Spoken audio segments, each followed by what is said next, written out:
Hey, welcome to That One Time, the place for unforgettable moments and stories worth sharing. Funny, touching, surprising, just like life itself. Grab a seat, get comfortable, and let's dive in.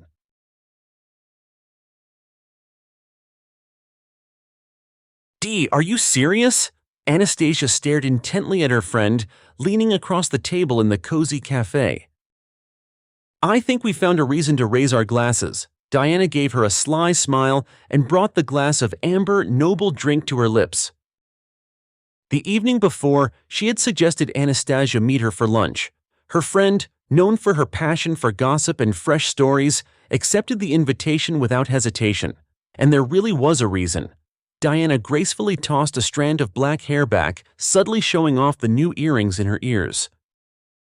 "Oh, I think I can already guess what this is about," Anastasia drawled knowingly. "A new admirer, and from the looks of it, a very wealthy one." "You're quite perceptive," Diana remarked. The waiters silently placed their dishes before the girls and smiled faintly. "Well, come on, tell me quickly, I'm just dying of curiosity," Anastasia pleaded as soon as the waiter had left. Diana chuckled softly. It was her favorite pastime, to torment her friend, doling out information in stingy portions. For Anastasia, a true magpie, such torture seemed like refined mockery. "He's in the restaurant business, he's rich, good-looking, generous, gallant, and drives the latest model Lexus," Diana breathed out as if in one go. Anastasia feigned a faint, slumping dramatically in her chair. Then she perked up and looked at her friend with admiration. "Wow, what a catch! And how long have you been together?" Her eyes gleamed with impatience. "About a week, and we met, you won't believe it, in a flower shop." Diana took a sip from her glass. "I went there for flowers to decorate a hall for an upcoming order, and I left with a bouquet of white roses for myself." "Simply amazing!" Anastasia couldn't stop gushing. "At least show me a photo of this oligarch." Diana reached for her purse for her phone. A few taps on the screen, and soon the friends were leaning over a picture of the man. "The suit fits perfectly," Anastasia declared authoritatively. "You can tell it's not from Aunt Natalie's tailor shop. He's fit. Just a dream man." Anastasia sighed enviously, propping her cheek on her hand. She hadn't had anyone herself for 6 months, and her last suitor didn't even come close to possessing such a set of virtues. Suddenly, a long-forgotten thought flickered in her eyes. Anastasia straightened up and, tilting her head perceptively, looked at Diana. "But we both know there's always some flaw, even a tiny one, right?" The girls had long since learned the unwritten rule. No matter how perfect a man seemed at first glance, he was bound to have a flaw. The handsome biker turned out to be a womanizer, the wealthy businessman a heavy drinker, the charismatic boss rude and stingy. The rule was strictly followed. "There is a flaw," Diana admitted with a sigh. "Married." "Ah, pfft," Anastasia waved her hand dismissively. "That's nothing." The friends laughed merrily, and the sound of clinking glasses echoed through the cafe. "Wives have never been an obstacle for us," Diana nodded in agreement. "Especially this wife? Ugh!" The girl made a dramatic face, expressing her opinion of the admittedly unknown rival. "No manicure, no styling, sits at home, fat. In short, some kind of frump." "Even so," the gossip friend exclaimed. "Let's check out her file." Diana ran a finger with a bright red nail across her smartphone screen, and soon a photo of a woman clearly over 40, with a simple haircut, wearing an ordinary business suit and blouse, appeared before both girls. "Is she a teacher or an accountant?" Anastasia giggled. "Seriously, such a handsome man is married to this mistake? Are you sure?" "Absolutely, and it's for the best." Diana blew a strand of hair out of her eyes. "Look at me and her, at her and me. Any fool can see who a normal man would rather be with." Anastasia examined her friend with a critical eye. "It's not even interesting to steal a husband from someone like that," Diana yawned. "She seems to be about 7 years older than him, too. He probably married her as a gray mouse for appearances, and she's happy to sit at home and forgive him everything. I see through women like that. Ready to wait just so he comes home to sleep, right? Anastasia stretched, finishing her wine. But you're planning to make sure he doesn't even come home to sleep with her in the end? How will the poor gray mouse survive that? The gossip snorted in unison. His fingers felt the pleasant coolness of the leather steering wheel. An expensive scent hung in the air inside the car, and even though the car formerly belonged to his wife, that was only written in the registration and insurance. It was unlikely the ladies would rummage through his glove compartment, studying documents, was it? The mere fact that George was driving a premium foreign car was enough for them. The phone rang. George glanced sideways at the screen. It was Eleanor calling. He pressed a button on the steering wheel and his wife's voice came through the speakers. Gio, the chef, Eleanor, at the restaurant on Krumskaya, is celebrating her 50th birthday today. Please buy a bouquet and congratulate her on our behalf, Eleanor said quickly and clearly. Okay, he replied briefly and hung up. George didn't love his wife. He was embarrassed by her and tried not to appear anywhere with her, except for close family events. He treated Eleanor like an old, kind, but completely unattractive friend. Eleanor was older, preferred calm-colored, comfortable clothes made of natural fabrics, wore modest makeup, and never dyed her hair.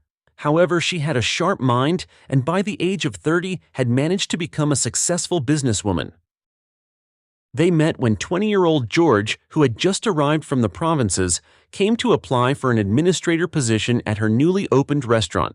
It was then that he realized that by attaching himself to Eleanor, he could set up his life well, which he did with brilliant success, becoming first the executive director of the chain and then the husband of its owner.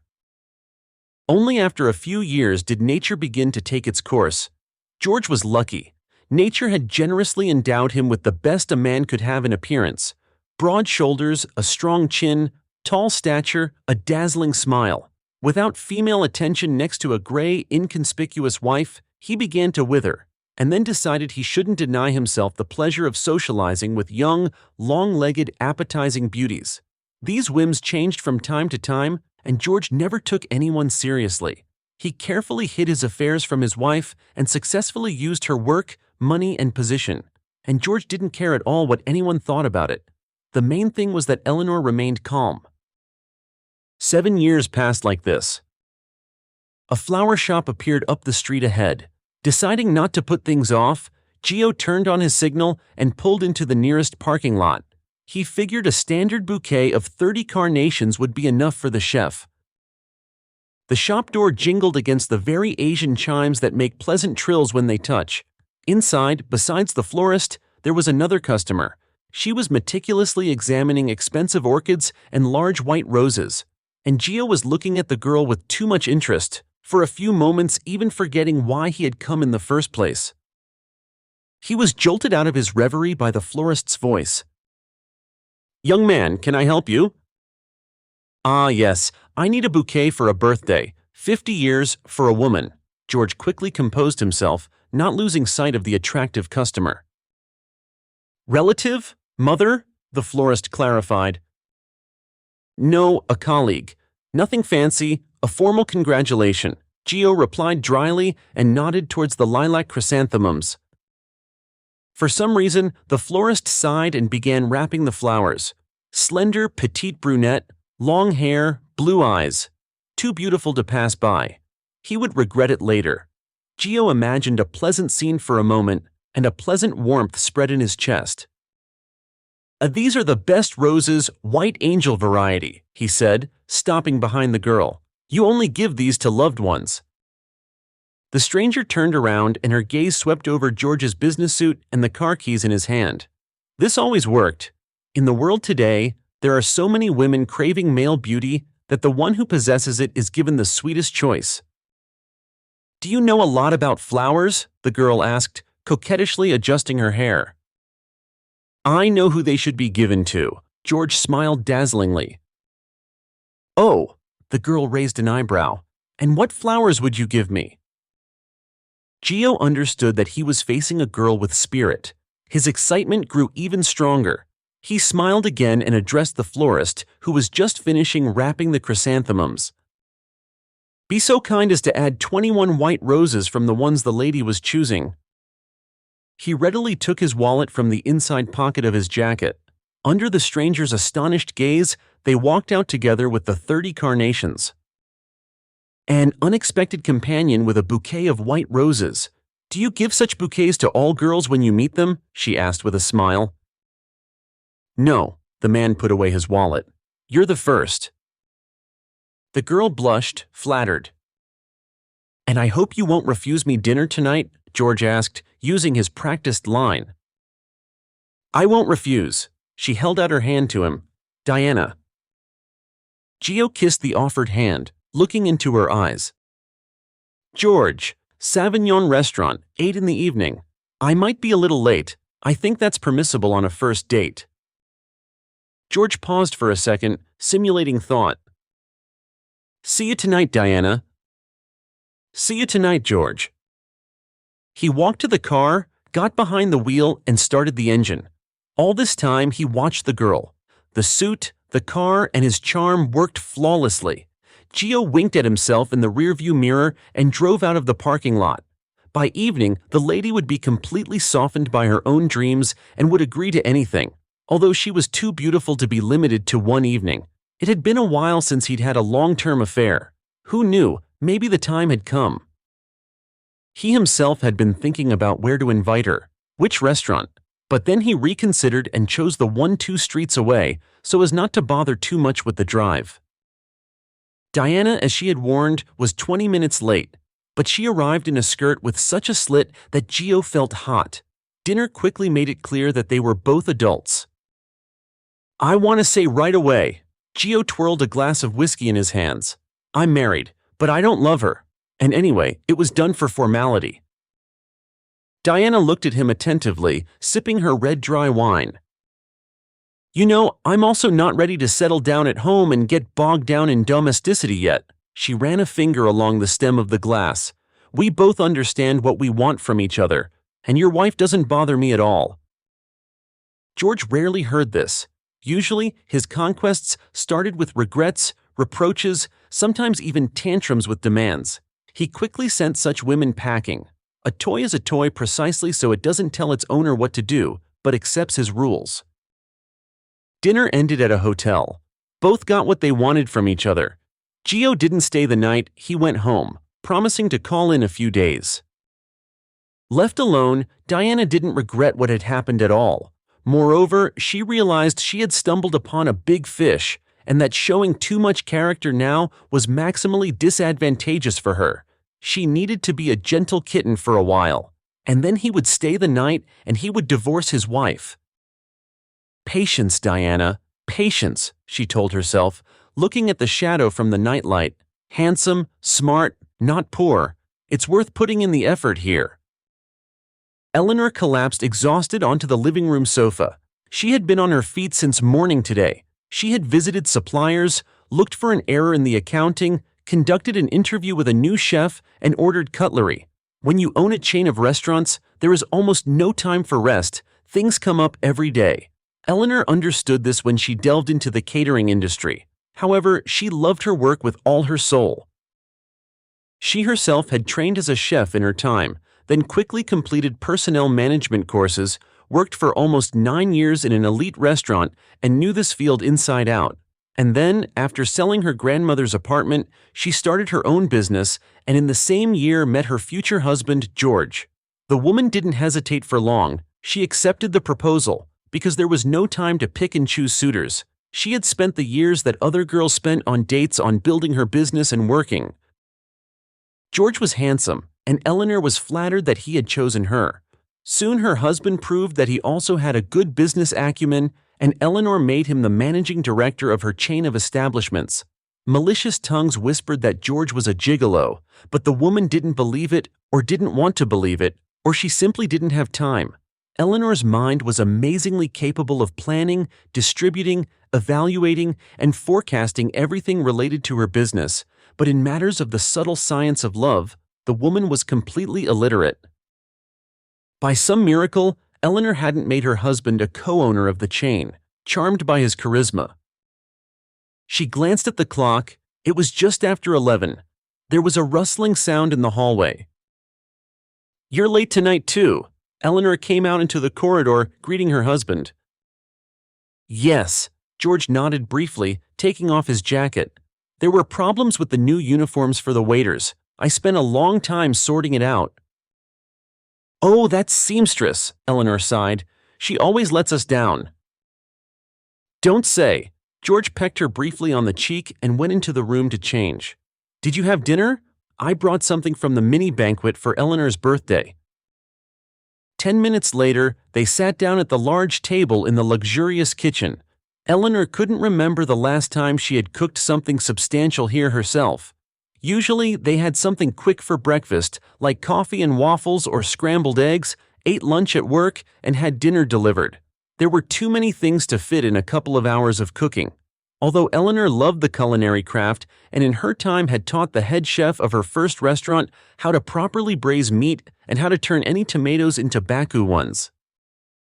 An experienced observer would immediately notice how Gio's peacock tail dimmed next to Eleanor, how he suppressed with effort everything that was so flamboyant with his numerous mistresses. His gaze became gray, his movements quick but constrained, his smile politely forced.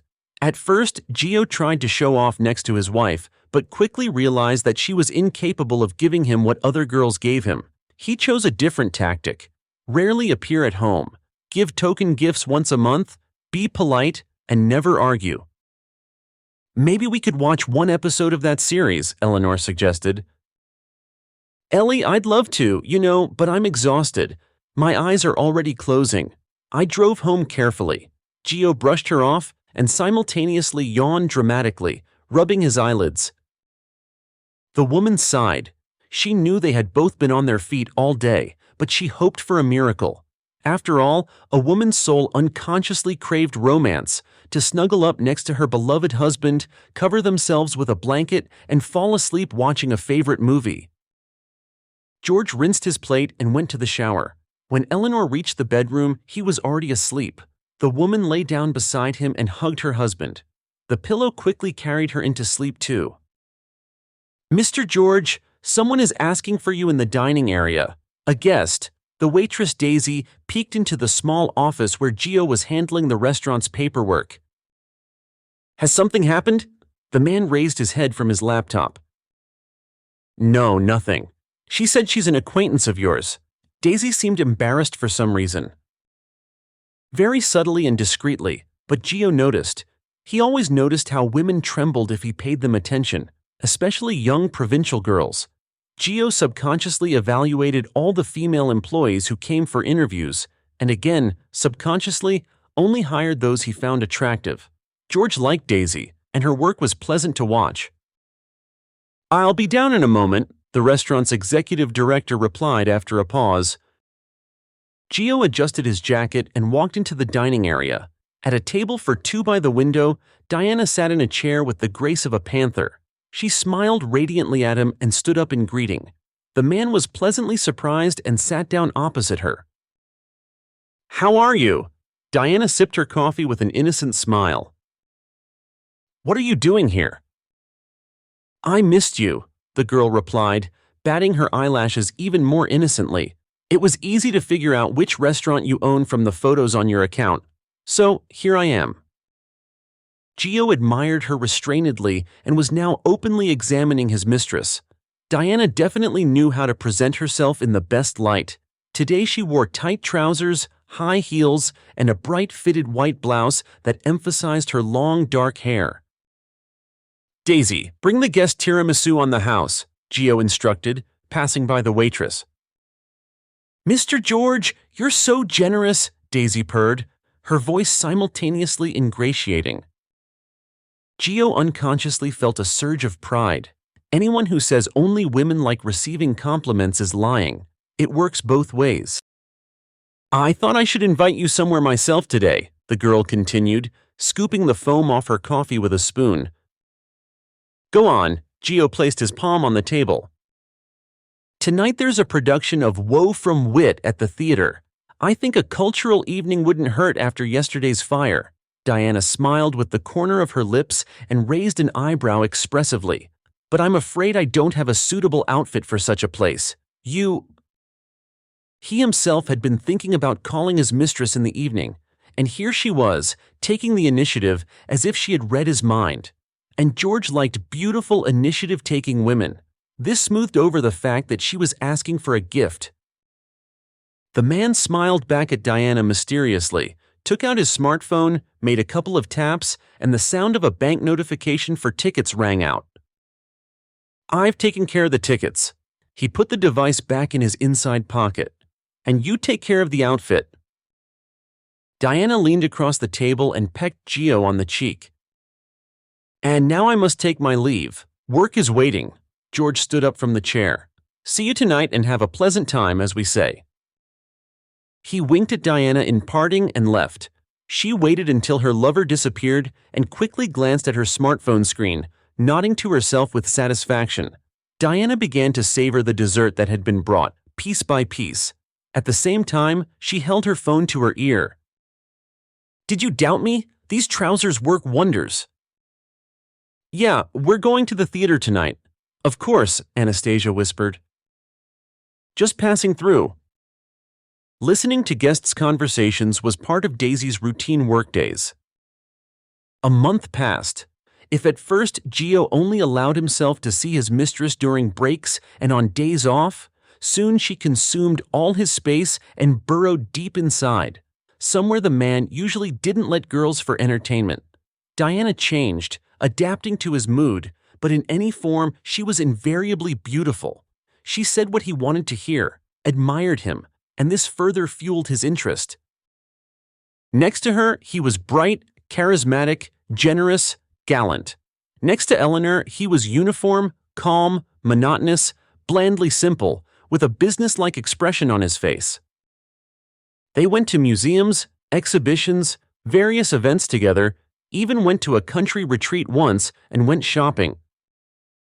"Looks like someone's in love." Anastasia sprawled on the sofa in Diana's tiny apartment on the outskirts of the city. "And that someone isn't me," her friend chuckled. "Is it good with him?" "It would be good with anyone if they have money and looks. You, as usual, don't talk much about yourself, don't invite people home." Anastasia took a candy from a vase on the shelf. "I tell him what's necessary for now. Wedding organizer, I love Mediterranean cuisine, European culture, and quality clothes. He doesn't need to know about the rented apartment and my past affairs." Diana swung her leg, sitting on a chair nearby. "The goal is to lure him away from his wife, and then we can talk about the rest." "See, Di, you know how to charm men." Anastasia stretched. "My ideal match is in the flower shop over there. Believe me, maybe yours is waiting for you in line at the butcher counter in the grocery store." Anastasia guffawed. The girl remained silent. "Well, come on, as usual." Anastasia shrugged, chewing another candy. "Let him take you on a trip or give you an expensive ring." "It's a bit early for a trip," Diana shook her head. "A little later, when he's ready." "Divorce him, darling. If you drag it out like this, he'll never be ready." Anastasia stood up from the sofa and put her hands on her hips. "You need to state your position. At least those shoes, remember?" "That works." Diana looked at her friend slyly. "Get ready. Let's go try on the shoes." "That's the spirit." Anastasia gave her a thumbs up and started looking for her purse around her. Eleanor was looking through documents, sitting in the car next to her husband. They had been driving around the city on business since morning. Traffic jams, calls, urgency. Eleanor was able to handle all this calmly, experience had taught her. But George didn't like such hustle and bustle and was nervous, tapping his fingers on the steering wheel. And he also complained about the increase in purchase prices over the last month. Meat has soared, especially beef. What have they come up with? Raising prices in the middle of summer. Cows have plenty of food growing, Gio grumbled. Vaccinations, grain, fuel, electricity. Eleanor listed calmly, without even looking up from her papers. When one thing grows, another grows. For now, we're managing, and we'll keep the prices of dishes the same. Guests are used to our conditions. We'll raise them if there's another 20 or 30% markup on meat. But we'll earn less, George objected. We'll observe for now, the woman replied. Gio didn't give up. Seafood has also jumped. Everything is getting more expensive. Maybe we shouldn't buy a new freezer instead of keeping the prices the same. We need a freezer, Gio, Eleanor countered. The old one broke twice and the chef's prep spoiled to a tidy sum. George was thinking where else he could find a flaw and how to cover his expenses. In reality, meat and seafood were indeed getting more expensive, but not as much as he had portrayed. Gio understood that the beautiful mistress was costing him more and more, but he couldn't help himself. He wanted to be with her, to spoil her. George's phone buzzed, notifying the owner of a message in a messenger app. For some reason, Eleanor glanced at the device. A notification hung on the screen. Photo. George picked up the smartphone and quickly looked at the received message as quickly as he could, and with as calm a face as he was capable of. But Eleanor still noticed his eyebrow twitch and how a shot of women's high-heeled shoes flashed on the glass in the screen's reflection. A nasty, unfamiliar, but very understandable feeling scraped inside her. With an effort of will, Eleanor suppressed it, but the cold snake of suspicion had already slithered further down her back, sending freezing prickles. Something important? The woman asked her husband casually. Someone sending jokes in the work chat, Gio replied, watching the traffic light intently at the turn. Eleanor nodded somewhat absently. Passed. They arrived at the restaurant to sort out work matters. The chefs bombarded Eleanor with questions. George immediately escaped to the terrace to call someone. You sent me the photos at a bit of a bad time. He tried to make his voice sound confident, as if he was trying to playfully scold her. I thought your wife didn't poke her nose into your phone, Diana remarked softly on the phone. Stung by her softness, George quickly composed himself. No, my space belongs to me, but there are moments when awkward situations happen. He leaned against the railing. Do you want to buy these shoes? They go so well with my new handbag, Diana drawled. It would be a huge miss not to get them. Besides, I'll look even brighter next to you in them. Gio swallowed, already imagining the shoes on his mistress's slender legs. Beauty, female magic were doing their work. All right, I'll expect you in them tomorrow. Without hanging up, Gio went into his online bank and sent the necessary amount to Diana's card. Is that enough? Yes, of course, thank you, kitten, the girl purred into the phone. Pleasure cost money, and whose money went to these whims was a secondary matter. Eleanor also came out onto the terrace, exhausted by the staff's questions. Her head was buzzing with information, but outwardly, the businesswoman remained as calm as ever.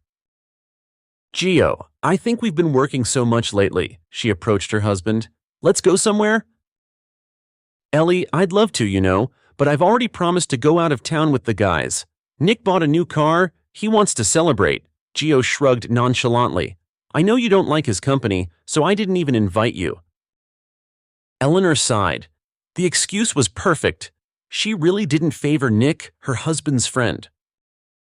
Well, if you're busy, she smiled tightly. I hope you have a good time. Gio smiled broadly, put his arm around her waist, and they went inside the restaurant together. Dinners and breakfasts with her mother were a pleasant tradition for Eleanor. They had started long ago, and over the years had evolved from scrambled eggs and cocoa in the home kitchen to full-fledged outings to the most beautiful and interesting establishments. In essence, it was her mother who instilled in Eleanor a love for the catering industry and played a significant role in shaping who her daughter became. This time, Eleanor chose an Italian bistro for dinner with small cozy tables and checkered tablecloths. They often changed places, but Eleanor never invited her mother to her own restaurants, considering it some kind of bad omen. At the appointed time, her mother still hadn't arrived. Eleanor looked out for the Mini Cooper but couldn't find it. Her mother, despite being 64, was a lively, energetic, and eccentric lady who had retained a youthful mischievousness. 10 minutes later, the waiter placed a teapot and cups in front of Eleanor and served the cutlery. The phone rang. Ellie, please forgive me. I won't be able to make it. Her mother's voice was full of apologetic notes. The neighbor's dog is sick. She rushed her to the vet and she asked me to sit with her granddaughter. You wouldn't leave a small child unattended, would you? I'm sorry again, dear. Well, if that's the case, there's nothing to be done, Eleanor sighed. Call Gio. Let him take my place, her mother suggested from the other end. I'll call him, the woman agreed briefly. Wishing health to Basinka, Susan. Bye, Mom. Eleanor hung up. She wasn't exactly upset, but something close to it. It happens when you go to the store for one thing and end up buying something completely different or nothing at all. Originally, the evening was supposed to be spent with her husband, then her mother, and in the end, she was sitting alone at the table, waiting. The waiter placed a dish of pizza on the table and wished the guest a pleasant meal. It was too late to leave or refuse. Eleanor decided to enjoy her own company, looking out the window. Who would have thought that, being a successful businesswoman and a married woman, one could feel so lonely? Good evening, forgive me for bothering you, but you look very much like my childhood friend, a voice suddenly said nearby. Eleanor turned around and saw that a vaguely familiar man was talking to her. And you look very much like my childhood friend, Eleanor laughed, recognizing the guest. He raised his eyebrows, but then also smiled. Eleanor, I haven't mixed things up, have I? May I sit down? Of course, Ian. Wow, the man commented. How long has it been? 20 years? More. Since they transferred you to serve in the Far East, Eleanor clarified. And now I'm a retired policeman. Ivan folded his hands on the table, and I decided to move closer to my historical homeland. How are you? So many years have passed. Amazing. And the conversations and questions, discussions and laughter began. Eleanor grew up in the same yard as Ivan. He was 2 years older than her. All their childhood they climbed into other people's yards together, built huts, baked potatoes in the ashes, and dreamed of growing up quickly. At school, Eleanor studied diligently, while Ivan got into scrapes, grew up, and by her graduation, he had joined the army. Their bond was strong, and Eleanor wasn't to be offended, whether in the 1st grade or the 10th, otherwise Ian would quickly rearrange the noses of her bullies. I studied there in Vladivostok, went to work in the police, became an investigator. I've seen a lot during that time. Now I've come here and I'm thinking what a brave pensioner like me should do. Ivan finished his story cheerfully. It was written on your forehead that you'd wear a uniform? I'm not even surprised. Eleanor's mood visibly improved. Meeting an old friend became that pleasant event, that spark of joy, which was so necessary. And in that case, you should either bake pies or make others bake them. Ivan replied in the same tone. Confess, you're in charge of someone, aren't you? Just 3 head chefs, 24 waiters, and a modest restaurant. Eleanor stirred her tea with a spoon. Well, I'll be, Ian exclaimed sincerely. So we both became what we wanted? Seems so, Eleanor agreed. What's wrong? Ivan noticed her distant gaze. Are you upset about something? Eleanor hesitated. She didn't want to complain about her empty suspicions, but the feeling of the icy snake hadn't left her since that moment in the car. In the end, the woman, choosing her words carefully, described the subject of her concern to her friend. Ivan furrowed his brow. His face lit up with an idea. How about I keep an eye on your husband? I'm retired anyway, plenty of time, and I'll get to know the city properly at the same time, he suggested quite casually. That feels wrong somehow. Eleanor looked at the man with doubt. What if he realizes he's being followed? Ivan smiled broadly. Have you forgotten who I am? Surveillance and data collection were my professional duties for many years, and I must say, I performed them flawlessly. Ivan, you're growling, Eleanor said in a dry voice, and then burst into loud laughter, unintentionally amusing Ivan. It's all good, comrade investigator. Can I just finish dinner? She took the last slice of pizza from the dish. They chatted for a long time, ordered a second pot of tea, and then dessert. The planned dinner turned out to be anything but planned. By the end of the summer, Diana had grown accustomed to the comfortable and well-provided life with George. Like many girls from the provinces, she had come to the capital to study, but along the way, she realized she had chosen the wrong profession. So by diploma, Diana was a bank employee, but in reality, she was involved in designing premises for various celebrations, mostly weddings. This occupation brought the girl not only good dividends, but also useful connections. Diana quickly began to see relationships as a way to climb the ladder and get rich. She disdainfully threw stories about love and paradise in a shack into her mental garbage bin. Who needed love when money decided everything in the city? And she saw confirmation of this at the weddings she designed, where girls married wealthy, established, and educated men. Exceptions, of course, occurred, but they were rare. Diana believed that love would inevitably appear if your husband had a good income and respect, and his appearance played an almost secondary role here. But no matter how much her brain tried to convince her, the craving for beauty crept out from deep within. Why did Diana latch on to George? She hit the jackpot she had always secretly hoped for. Neither the wife nor other aggravating circumstances bothered her. "We take everything we can," the girl would say. Like-minded people for such a position were found very quickly. At one of the weddings, Diana met Anastasia, one of the bridesmaids. Anastasia, a talkative, cheerful gossip, appealed to Diana, and soon they started spending time together. Anastasia had also come from the provinces and dreamed of settling down well at someone else's expense. True, for now, her settling down was limited to working in a mid-range boutique and living with her aunt. Over time, the girl had improved her appearance.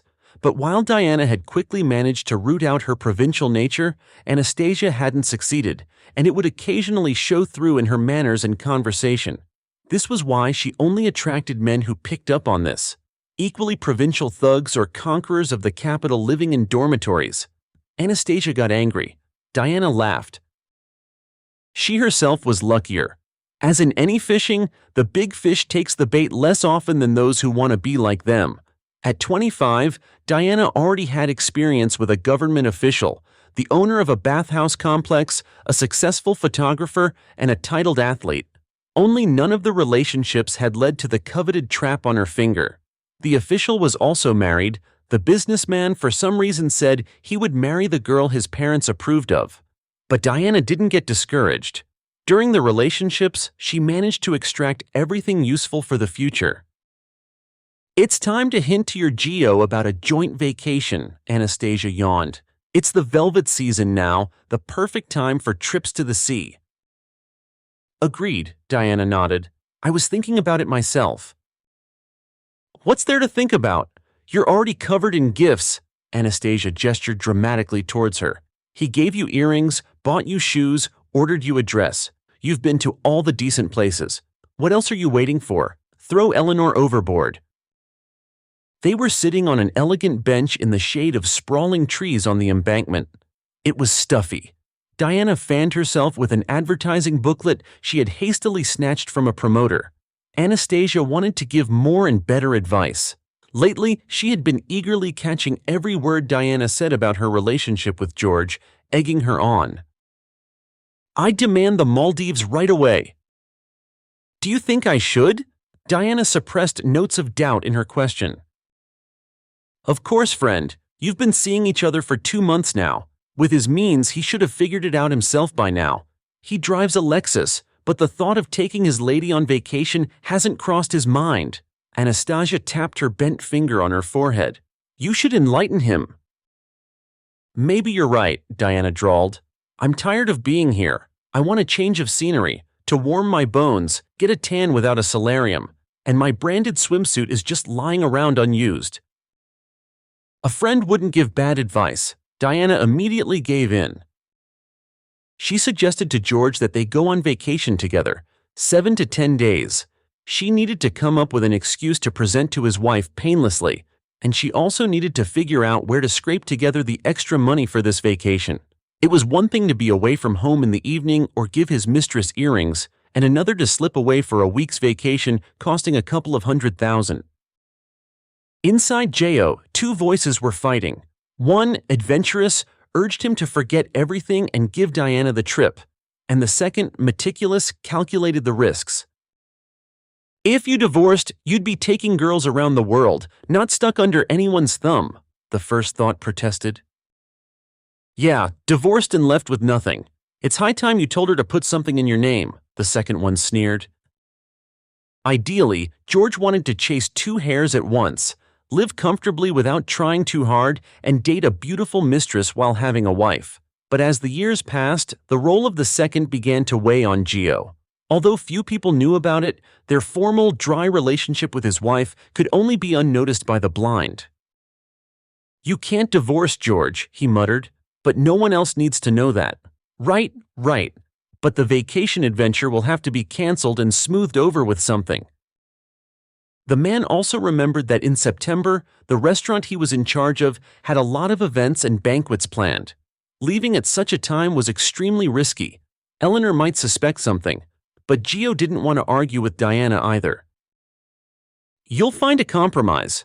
George looked at his reflection in the glass door and smirked. One that is beneficial to its initiator, of course. Eleanor walked slowly through the restaurant hall, observing the fruit of her labor. The woman watched it with the tenderness and care of a parent watching a growing child who brought home certificates, A's, and medals from school. Eleanor was distracted from her pleasant contemplation by a phone call. Hello, Ellie. I have the full report on the work done ready. Ivan's voice was as casual as ever, but at the same time, he seemed to be trying to hide something. Hello, Ivan. Eleanor's heart pounded loudly under her shirt. Do you want to discuss it now? I think so. Ivan sighed somewhat tightly. The information is curious, if that's the word. I'm parked nearby on the corner of the street. All right, I'll be right there. Eleanor hung up. A nasty pang squeezed her chest and a cold sweat broke out on her back. Why had she agreed to this adventure at all, knowing what might surface? Perhaps she didn't want to believe it, or she was afraid. It was ridiculous in her position. Eleanor composed herself, clenched her hands into fists, exhaled, and pushed the door open to the street. She found Ivan in his car. He was thoughtfully studying something on his smartphone screen. When Eleanor got into the passenger seat, the man placed the device face down on his knee. I won't keep you in suspense, Ivan began without ceremony. I didn't watch George constantly, but for a month, and what I managed to see and record was enough. Eleanor swallowed. Ivan picked up his smartphone and handed it to her, having turned on the screen beforehand. The photo that opened showed George sitting in the Bohemia Cafe with a young brunette, not in a friendly way at all, whispering something in her ear. At the Bohemia Cafe, Ivan prompted. Eleanor raised her hand, ran an icy finger across the screen. In the next shot, George was kissing the same girl in his car. The photo was taken through the windshield, but the professional hand of the former policeman had captured the shot so that there was no doubt about who was in it. There were several more pictures after that, but they all eloquently spoke of the same thing. So, a mistress, Eleanor stated in a harsh, unfamiliar voice. Here it is, the truth I refuse to believe. I'm sorry, Ellie. Ivan brightened up, ran a hand over her shoulder. I tried to remain impartial in such moments, but I can't. You're not just another person filing a report. Did you find out who she is? Of course. Ivan opened a folder with other photos on his smartphone and began scrolling through them for Eleanor. Diana Streletskaya, 25 years old, from out of town, works as a wedding decorator, and also a professional capital city charmer of wealthy men. Eleanor carefully examined the photos of her rival. Slender, long-haired, blue eyes, stylish clothes, her complete opposite, and quite young. And how long has this been going on? Eleanor asked, gathering her strength again.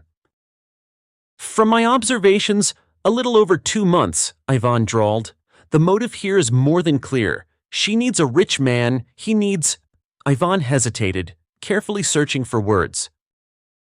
You don't have to be delicate, Eleanor finished the sentence. He needs someone younger and prettier. Deep down, I've known for a long time that a handsome man like Gio couldn't be with me out of great love. I'm not a fool either, and I understand what attracted him initially, only I didn't stop loving him because of it, and I should have. The woman's lips trembled, Her eyes stung, and the pain was felt through all walls. Eleanor wiped away the tears that welled up with the back of her hand, sniffing. Ivan involuntarily began to comfort her. "Ellie, your husband is a poser and almost a gigolo. Don't you dare blame yourself for anything. Besides, that's not all I found out." "What?" Eleanor stared at him in astonishment. "What do you mean, not all?" "Just so." Ivan somehow conspiratorially furrowed his brows. "It seems both lovers are playing their own game and think no one suspects anything. In essence, that's true. Only I burst out laughing when I realized what was going on." Eleanor looked at him in bewilderment. Instead of explaining, Ivan showed her something else on his smartphone. Eleanor carefully examined the picture. "I don't understand anything. Does he have two of them?" She furrowed her brow. "And that's what I didn't realize at first either," Ivan nodded. "It seems your husband wants to have everything everywhere at once." Ivan leaned towards her and began explaining something, counting on his fingers and drawing diagrams. And Eleanor laughed, absurdly, stupidly, and completely inappropriately, but she laughed. "What should I do in this situation?" she asked the former investigator after all the discussions. "Act as usual calmly," Ivan said. "Let things take their course, and I'll continue gathering information so you can do everything beautifully in the end. I hope, by the way, you're not thinking of forgiving him?" "Absolutely not," Eleanor shook her head categorically. "I finally faced my fear and now I don't intend to be dependent on it. This is my life." "I'll send you all the photos, but don't start a showdown prematurely. He's a jerk, I understand, but the matter needs to be seen through. You won't lose anything legally in a divorce, right? And he'll get almost nothing. So let's at least nail him for the sake of justice." He hugged Eleanor in a friendly way and gently shook her. She composed herself, smiled, thanked her friend for his work, and got out of the car. "Why aren't we flying?" Diana pouted, wrinkling her nose. George sat opposite her in a soft armchair on the terrace of a trendy bistro. Boats and ships sailed by on the river, and the wind blew cool air from the water's surface. "Understand, I just can't drop everything and fly away in September." Gio showed her the restaurant's booking list for a month ahead. "I can't now, but I promise we'll revisit this issue in the future." "I was already set on the sea and sun." Diana continued to sulk on principle, although she perfectly understood the real reason for her lover's refusal to travel. His wife, and only his wife, prevented them from enjoying the vacation and each other. He could say anything about being busy, about plans, but for the first time, her lover's wife genuinely annoyed Diana. Gifts and time were no longer enough. She wanted to be the sole owner. Anastasia constantly egged her on. "Darling, you can only dream of a comfortable and well-provided life with someone else," her friend would say. "You need to vacate your comfortable chair quickly." "I brought you something to brighten up this situation." George reached into his pocket. He placed a beautiful box on the table and nodded invitingly, suggesting she open it. Diana took the gift with interest and found a ring with a large clear stone inside the box. "Oh, is this an engagement ring?" She examined the jewelry, which sparkled in the sunlight. "Let's say it is." George contemplated the girl's joy and delight at the gift. He liked this feeling. He fed off it. "So, you're proposing to me?" She put the ring on the ring finger of her right hand. "Let's say," George smiled mysteriously, folding his hands on his stomach. "But you're still married," Diana looked at him ingratiatingly. "I know, and I promise I'll resolve that issue," George replied evasively and at the same time confidently. It seemed Diana was quite satisfied with this answer, as she kept admiring the stone in the ring and had already sent several photos to her friend in their chat. Of course, it would have been foolish not to boast about such a gift. George understood that he couldn't postpone the moment forever. A divorce from Eleanor would be disadvantageous for him in every sense, so sooner or later the affair with Diana had to come to an end, unless she eventually swallowed the fact of his marriage. Diana pressed gently but often, and Gio understood why. Many of their plans were ruined because of Eleanor. Anyone would start to get annoyed. That same evening, Diana was walking home from her workout, her gym bag slung over her shoulder. Her phone wouldn't stop ringing. Anastasia was relentlessly praising the ring and raving about George's impeccable taste. "Did he tell you clearly that he'll divorce her?" she asked. "Almost," Diana confirmed. "Almost, friend, doesn't count," Anastasia remarked. "Either it's a clear answer or he's still leading you on. No dates, no action plan. What is this? Are you suggesting you brainwash him with this question every time you meet?" Anastasia leaned down to tie her shoelaces. "I suggest you go to his gray wife yourself and put a definitive end to their family story," Anastasia stated emphatically. "Otherwise, it will be like with that politician. Let your Geo get angry, but you need to nip it in the bud." "So, nip it?" Diana grunted doubtfully. She had never done that before, but she had replayed similar scenarios in her mind many times. "Yes, of course, nip it," Anastasia confirmed heatedly. "There's no other way. Can we go together?" "No, he's my man. And who am I supposed to be afraid of there, Anna?" Diana recalled George's inconspicuous legal wife. "An old gray mouse? Please, a couple of sentences will be enough to make her cry. I still don't understand what keeps them together at all. Beautiful people should be with equally beautiful people." "It's high time, friend," Anastasia supported her. "Go and demand what's yours from someone who clearly got him by mistake." Having finished these loud speeches with mutual laughter, the girls said goodbye at Diana's doorstep. She quickly slipped into the shower, feeling combative and at the same time figuring out what to wear to show up at her lover's wife's place to further emphasize the difference between them. The doorbell rang after lunch, catching Eleanor by surprise. That day she had decided to work from home and had been sitting at her laptop in the kitchen since morning. Gio had left to prepare for a large banquet and wasn't expected back yet. Her mother hadn't warned her about a visit, and she wasn't expecting a courier either. Eleanor put down her laptop and straightened up. Her back only ached when she wore comfortable trousers and a t-shirt from her loungewear set. The woman took a sip of her now cold tea as she walked and headed for the door. Through the peephole, she saw standing and persistently pressing the doorbell button, her husband's mistress. Eleanor blinked, not believing her eyes. Her mouth went dry. The woman looked carefully through the peephole again. Yes, it was true. The girl from the photos Ivan had given her was standing on the landing. Eleanor took a deep breath, then exhaled, and reached for the doorknob. A wild, childish thought flashed through her mind. Maybe pretend no one is home? But the woman quickly dismissed it. The latch clicked with a metallic sound. The door opened. Their gazes met. In those couple of seconds, an experienced observer would have read contempt, disdain, and disgust in the eyes of one, and vague interest, confusion, and strange restraint in the eyes of the other. "Hello, Eleanor. I won't beat around the bush and I'll say it straight." Diana looked Eleanor up and down with a look full of contempt. "Your husband and I love each other. That's a fact. And he doesn't love you. That's also a fact. So let him go nicely and give him a divorce." Eleanor overcame the initial wave of uncertainty and leaned her shoulder against the doorframe. She examined her rival. Diana was dressed to the nines and fully made up, clearly wanting to contrast, emphasizing her youth and vibrancy, as if Eleanor hadn't attended management courses.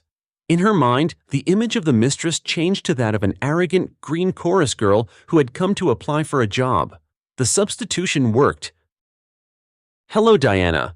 I'll agree with the second fact, as I've known it for some time now, but I would strongly dispute the first. My husband is only capable of loving himself," Eleanor said in a calm voice, looking Diana directly in the eyes. A flicker of surprise appeared in Diana's eyes. The gray mouse wife wasn't the one who was supposed to immediately back down before her, and she knew her name from somewhere too. "You're still not a match for him, and we both understand that." Diana put her mask of confidence back on. "He's young, handsome, successful. He should be with a woman like him, who will make him happy. Give him a divorce." The moment to nail him, as Ivan had said, had come.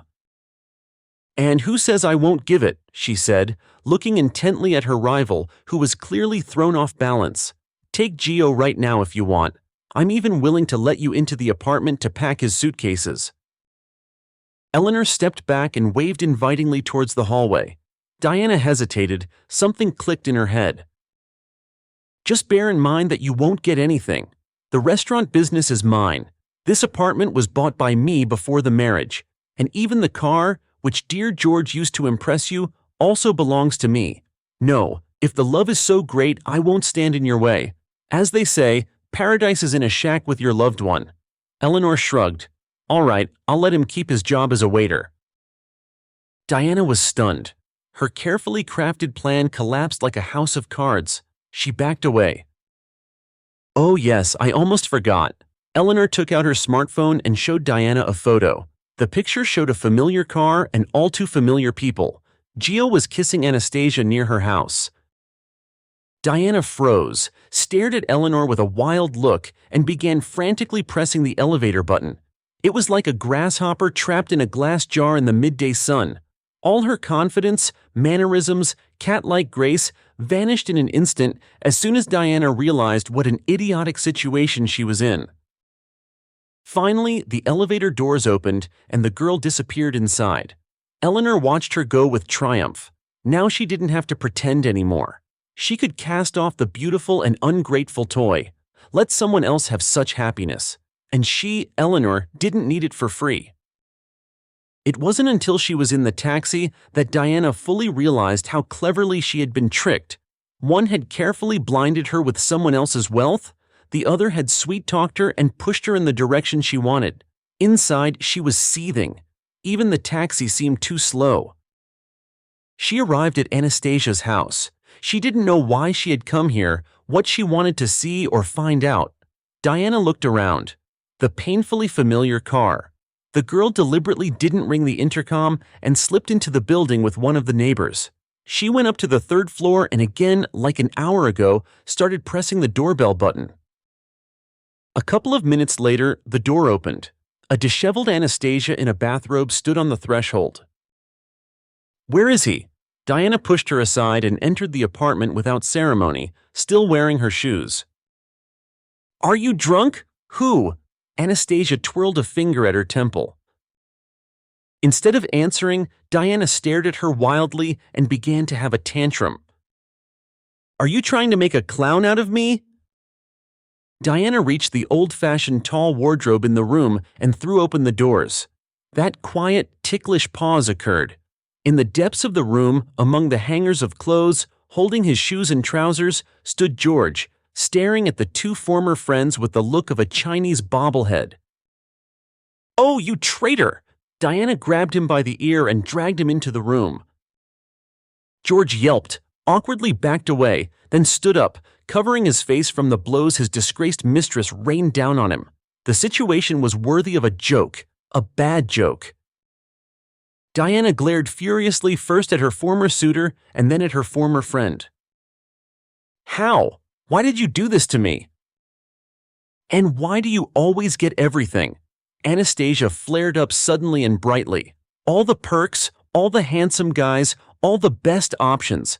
And I, like a little dog, just pick up the scraps in the form of stories about your gifts and affairs. Learn to share, friend." Diana was speechless. The one she had trusted with all her secrets, all her ideas and mysteries, had turned out to be a despicable rat. "Now I understand everything." Diana, her cheeks burning, slowly clapped her hands. "You deliberately persuaded me to raise my demands, hoping that Gio would think twice and dump such an expensive girl. And I, like an idiot, believed it out of a sense of my own importance, and you sent me to his wife so I would make a fool of myself, and then you would come in and take over." "Sarcastic," Anastasia remarked. "Maybe I'm not as beautiful, but I know how to be a real person, not just wear expensive shoes and beg for another ring. Listen to problems, give advice, and you're like a plastic doll, soulless and dolled up." Diana almost physically felt as if she had been spat on. Without fully understanding what she was doing, she rushed at Anastasia and delivered a resounding slap. The echo spread even into the corners of the room. Anastasia's head buzzed like an empty pot. Amidst the noise of the quarrel, the rivals didn't even notice how the hero and instigator of the whole mess quietly slipped out of the apartment through the unlocked door. Without a word, they rushed to the window and only managed to see the rear bumper of the familiar Lexus. At home, George quickly tidied himself up and took a change of suit from the hanger in his study so that nothing would remind him of the shameful situation Gio had found himself in today. The adventurousness and danger that were invariably present in the situation he had created excited Gio. Anastasia wrote to Gio on social media and suggested meeting. Diana had shown her his profile so often that it was easy to remember and find the man later. Anastasia didn't ask to be taken to expensive restaurants, didn't ask for gifts, but she truly knew how to listen. The more Diana asked for, the more Gio liked Anastasia, and at some point he decided, why choose someone if you can be with everyone at once? One for money, the second for cozy evenings, the third for going out and maintaining his status. Why not live like that? Gio was driving home hoping to rest from the situation he had gotten into, but the day wasn't over yet. "Ellie, I finished early," the man said loudly, slamming the front door. "Are you home?" "Home, Gio, home," the woman replied. "I'm so tired." He entered the room, rubbing his forehead deliberately, tired of the agonizing choice of which of the two mistresses to prefer. Eleanor looked at her husband, sitting in the armchair. It was as if George had been doused with ice water. He tried to say something, but only incoherent sounds came out. "I know what you're tired of." Eleanor stood up and threw a pile of photos at his feet, where he was alternately with Diana and Anastasia. Gio stared blankly at the pictures scattered across the parquet floor. "Did you think you were the smartest?" Eleanor walked right up to her husband. "And the proverb about the well is apparently unknown to you." Gio just looked at her in silence, gradually realizing how he had messed up. "Out of the apartment by tomorrow, please." Eleanor turned away to the window. "And by the way, I've already found a new manager. If the position of waiter suits you, you can stay. Otherwise, get lost. I don't need a traitor husband, a cheater, and a gigolo." "Ellie, let's talk," George began, but his wife interrupted him. "Get out now. Only you're leaving the car keys here. Otherwise, I'll report it stolen." George realized he had played too much and outplayed himself. The chest of abundance turned out to be a trap not to be trifled with. Empty, humiliated by his own bad inclinations, Gio shuffled off to pack his things. Excuses were pointless. He thought about staying with one of his mistresses, but realized that Diana wouldn't forgive him and Anastasia didn't really need him. Rather, she just wanted to spite her friend that way. Gio felt used and worthless. Eleanor heard him leave the living room. She felt that she had won. But first and foremost, she admitted to herself what she had been afraid of and had diligently ignored. It was as if a dirty curtain had been pulled away from her consciousness and clear, bright light poured in. The first snow fell on the city like a thin veil, covering sidewalks, roofs, trees, settling on fluffy coats and red noses, hiding in bushes, or landing on the tongues of curious children. Eleanor hurried to meet it. They hadn't seen Ivan since September. He had then rushed off to his older sister's place beyond Murom while she was recovering from a broken leg. And now, this morning, her old friend had written to her and suggested meeting. Eleanor was brushing up on her driving skills. Although she knew how to drive, she preferred taking taxis or relying on her ex-husband's driving. But now the woman was determined to steer her own life. Ivan chose some inconspicuous cafe for their meeting. A plump woman in an old bonnet was frying juicy chebureks behind the cashier in the open kitchen. "This place reminds me of my grandmother's kitchen." Eleanor looked around inside with interest when she and Ivan met and started talking. "That's why I chose it." The former investigator smiled, following her gaze. "Like in childhood, it's all atmospheric. I want something simple, understandable, warm, comforting, and hot. A cheburek?" "Let's do it." Eleanor nodded in agreement. 10 minutes later, they were both devouring hot chebureks. They were steaming, dripping with juice, but no one was bothered. Eleanor got her hands messy and couldn't remember the last time she'd felt so light and good with someone. Even restaurant chain directors have the right to indulge in a simple tea and good old chebureks. My sister's place near Murom has such magical forests, perfect for cross-country skiing on a winter morning. Ivan wiped his hands with a napkin. I remember you loved to run like that as a child. There was more snow and more frequent frosts in childhood, Eleanor remarked. But you're right. I'd love to escape here to the forest for a day. So you're already agreeing to go? Ivan asked warmly. I think the restaurants will manage without my supervision for a couple or 3 days, Eleanor stretched. And I need to drive not just in the city, but on the highway too. Skills are only developed through practice. We can go today. Why waste time, right? Ivan winked at her. Ivan, Eleanor chewed her lips, formulating her thought correctly. Will this be a friendly trip based on warm memories or a romantic journey with hope for something more? Ivan smiled with the corners of his lips, wrinkles gathering at the outer corners of his eyes. That's for you to decide, the man replied. Let it be the latter, she said after a slight pause. Ivan's hand covered her fingers on the table, tenderly, confidently, and at that moment, Eleanor thought that a new chapter was beginning in her life, but in a new book,